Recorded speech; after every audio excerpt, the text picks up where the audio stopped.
নমস্কার বন্ধুরা, আজ আমি বানাবো লাউ শাক পোস্ত। তাই লাউ শাকগুলোকে আমি কেটে ভালোভাবে ধুয়ে নিয়েছি। আর এই যে লাউ শাকের ডাঁটিটা আমি এরকম ছোট করে কেটে নিয়েছি, আলুটাও এইভাবে কেটে নিয়েছি। এবারে কড়াইতে সর্ষের তেল দিয়ে তার মধ্যে শুকনো লঙ্কা আর কালো জিরে ফোড়ন দিয়ে দেব। একটু নাড়াচাড়া করে নেওয়ার পর আলু আর ডাঁটিগুলো দিয়ে দেব। এখন আস্তে আস্তে নাড়াচাড়া করে নিচ্ছি।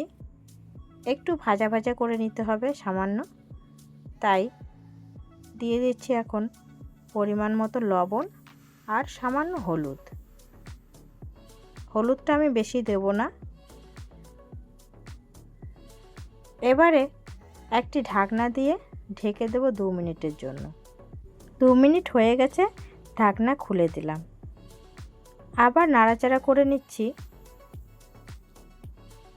দেখুন আলুটা অর্ধেকটা সেদ্ধ হয়ে গেছে। ঠিক এই পর্যায়ে দিয়ে দিতে হবে লাউ শাকগুলোকে। লাউ শাক দিয়ে একটু নাড়াচাড়া করে নেব। কিছুক্ষণ নাড়াচাড়ার পর দিয়ে দেব জল। জলটা দেওয়ার পর অল্প পরিমাণ জল দেব।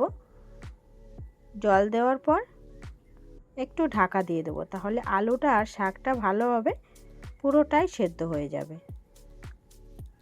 এবার ঢাকা খুলে দিলাম। দেখুন কি সুন্দর সেদ্ধ হয়ে গেছে, আলুগুলোও সেদ্ধ হয়ে গেছে ভালোভাবে। আমি হাতাতে করে কয়েকটা আলু ভেঙে দিচ্ছি, তাহলে শাকের সঙ্গে মিশবে ভালো, আর শাকটা খেতেও দারুণ টেস্টি হয়।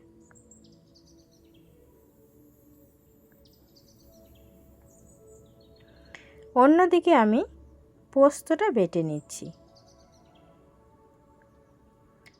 পোস্তটা আমি একদম মিহি করে বেটে নেব। আর দিয়ে দেব এর সঙ্গে কটি কাঁচা লঙ্কা। লঙ্কাগুলোও আমি পোস্তর সঙ্গে বেটে নিচ্ছি।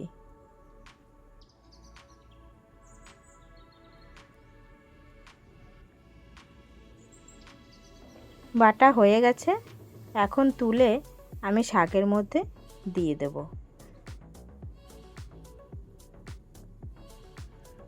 শাকের মধ্যে দেওয়ার পর একটু নাড়াচাড়া করে নিতে হবে। একদম গা মাখা মাখা ঝোলটা থাকবে। এইভাবে শাকটা রান্না করলে জাস্ট অসাধারণ লাগে খেতে। তো বন্ধুরা, আমার লাউ শাক পোস্ত হয়ে গেছে, আমি এখন তুলে নিচ্ছি। আপনারা অবশ্যই একবার বাড়িতে ট্রাই করবেন, 100% ভালো লাগবে। দেখা হচ্ছে পরবর্তী একটি নতুন ভিডিও নিয়ে। ভালো থাকবেন সবাই।